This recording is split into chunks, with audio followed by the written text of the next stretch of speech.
Nous sommes sur le site de la radio des Allemands, sur le site de Kamina. Et il y avait, au cours de la Première Guerre mondiale, les Allemands qui avaient installé leur radio ici, radio qui émettait directement sur Berlin. Et ici étaient mis les citernes.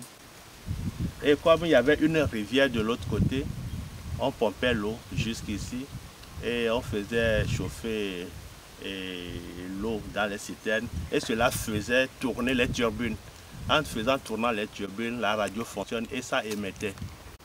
C'est une radio qui émettait sporadiquement pour pouvoir surtout informer la base allemande à Berlin. Ce site, il est monument historique au Togo? Oui, monument historique et nous prétendons mais l'aménager plus que ce qui est présentement pour permettre aux touristes de le visiter de temps en temps.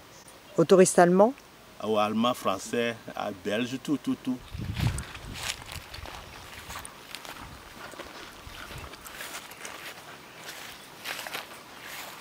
Ici, c'est l'emplacement de l'antenne de la radio. L'antenne était implantée ici et soutenue par les pylônes de part et d'autre. Et ceci était mobile et cela permettait à l'antenne de tourner pour pouvoir avoir l'onde nécessaire. Vous nous disiez que en fait, les Allemands n'avaient jamais été attaqués ici. Non, les Allemands n'étaient jamais attaqués. Sentant le danger arriver, et même ils ont tout détruit avant de partir. Et tout à l'heure, il y a l'autre pylône qui est significatif, que je vous ferai voir aussi. Ils n'ont pas pu terminer de détruire l'autre pylône avant de partir. Ils n'ont jamais été attaqués, mais ce sont eux-mêmes qui ont tout bousillé avant de quitter les lieux.